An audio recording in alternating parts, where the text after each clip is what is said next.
Actually, yung sa recording ko, okay naman po yung naging result kasi yung mga songs ko ay napansin po ng tao. Pero para hong mas napansin ako doon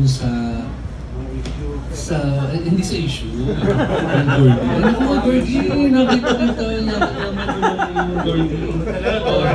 Anyway, yung hindi sa issue, kundi doon sa elevator at saka escalator. Doon sa libre ko na to ng mga viral videos. Ang dami hong mga dumating sa aming messages, mga invitations, ang lahat po ng mga pumapasok na messages na inspire po sila. So nakikita nila, nagdagdag po ng, alam nyo na ho, ng parang nainteresaduhan sila at ang mga invitation sa amin. Different cities po sa buong Pilipinas, hinihintay po ang pagdating po doon. So, meron po kaming ibabalik, pero ito yung season 2 ng elevator at saka ng escalator. So gusto ko pong ma-witness nyo ngayong hapon yung teaser na gagawin kasi ito ho ay pinaghandaan namin base na rin po sa mga hiling po ng ating mga kakilala at saka mga sa iba-ibang lugar. Super Jojo. So who is Super Jojo? Ano si Super Jojo? I think si Jojo yung makakapag-explain sa atin ano yung hangarin itong gagawin niyang mga contents for YouTube and social media. Siguro hindi naman po ligid sa inyong kaalaman na galing ako sa mahirap na buhay. Magtitingting ako, naglalala ako ng buri nung kabataan ko. So bago maging maayos ang buhay ko, ang dami kong dinaanan na mga hirap ng buhay. So syempre, nandun ako sa bababang bahagi ng buhay ko, nakita ko rin talaga yung pakiramdam ng wala. Okay ho? Kaya ho,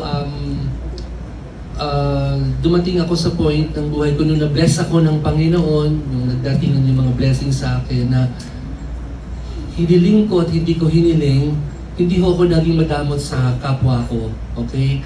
So, ako ho may mga taong natutulungan na hindi ho nyo na nakikita. At meron ako mga natutulungang mga tao na nakakalimutan ko na kung sino yung mga yon. Kaya ho, isang araw, nabigla ako, tinawagan ho ako nung isang sikat na DJ ngayon ng LSFM, si Papa Dudut, the number one DJ ngayon because of his program, yung Love Stories every afternoon. In-invite niya ako sa podcast. Sabi niya sa akin, Joe, naalala mo ba sa Lucena City, nung ako'y doon pa nakadistino, isa ako sa mga nabibigyan mo ng mga merienda, regalo, whatever na mga ganda na bibigay mo, na wala kang hinihinging kapalit. Kaya sabi niya sa akin, dahil sa fully blessed siya ngayon, ang ganda ng millions of followers niya sa YouTube, sa ganito, sabi niya, I will help you. I will help you. I will help you kahit hindi mo kailangan ng pera, but with all the earnings I have, at yung mga na-experience ko, gusto kong ma-share sa'yo para mas marami kang matulungan. Matulungan in the sense na hindi mo kailangang lagi kang politiko or ganito, na mas marami kang napapasaya kasi nasubaybayan ko yung ginagawa mo. Napanood pala niya ako sa elevator, sa escalator, at yung mga iba pang natulungan ko na mga testimonial na naririnig niya, yun ang nagsabi sa kanya na gawin niya akong kumpare.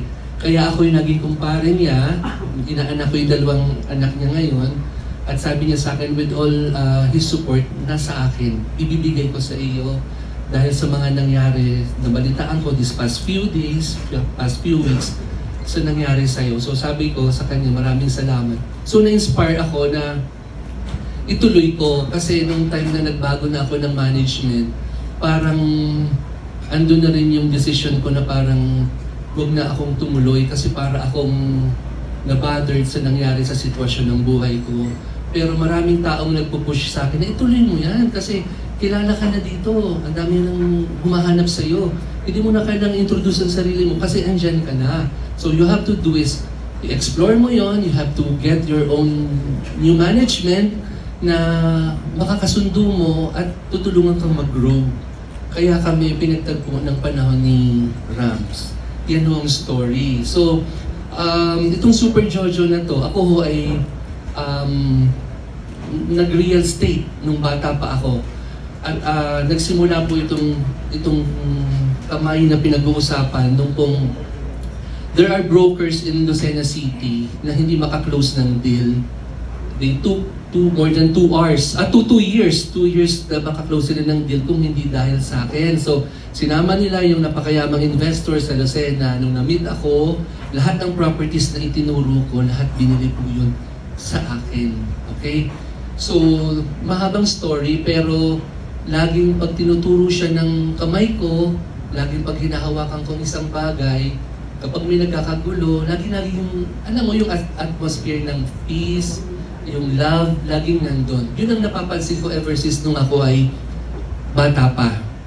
So, dumating ang point na pumunta si Corina Sanchez sa Lucena at i-feature yung kamay ko way back years ago. At meron ng parang reader, nakitang may sign ng mountain at saka raise ng sun daw yung kamay ko. At bihirang makita yun sa tao. Okay? So, ito yung itutuloy kong bahagi ng buhay ko kasi I believe that life is short. So, kung whatever you have, kailangan mong i-share, maging kang masaya sa buhay mo. So, ginagamit na namin ngayong salitang Super Jojo kasi lahat ng bumubuhos ng mga messages, mga comments sa social media, lahat sila ay parang nakakakuha sa akin ng pag-asa.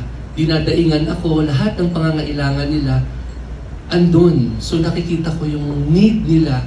At pag nakikita nila ako, nakakausap nila ako, parang naging merong hope sa buhay nila. So na-inspire akong gawin at ipagpatuloy ko yung career ko at simulan ko yung season 2 ng elevator at saka ng escalator. Yan po yung story kung bakit nandyan po ngayon nga. Okay. Thank you, Jo. Thank you, Super Jojo. Kumusta man yung ano mo, yung pagbablog mo? Diyan ako na-interest sa Yes, buwan oo. kasi noon kasi walang pumapansin sa akin, Tita Pilar. Kahit kumakanta ako na mamayagpag ang Somewhere in My Past, hindi nila ako recognized. May makakakilala pero hindi kagaya ngayon. Na-witness ni Morley, na-witness lahat ng ganun. Pumupunta kami sa iba-ibang lugar, sa Clark, sa Subic, Pampanga, Bulacan, Baguio. Pag pumupunta ako doon, recognized ako.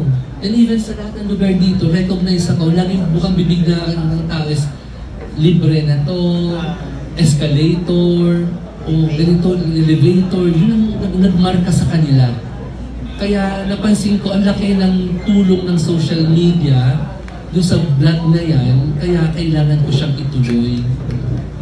Marami po tayong pagsasamahan sa Christmas song ko, sa mga vlogs ko. Bantayan niyo ho ako sa escalator, bantayan niyo ho ako sa elevator. At meron ho akong gagawin yung harangan kita. Harangan niyo ako at magkakameron kayo ng pera.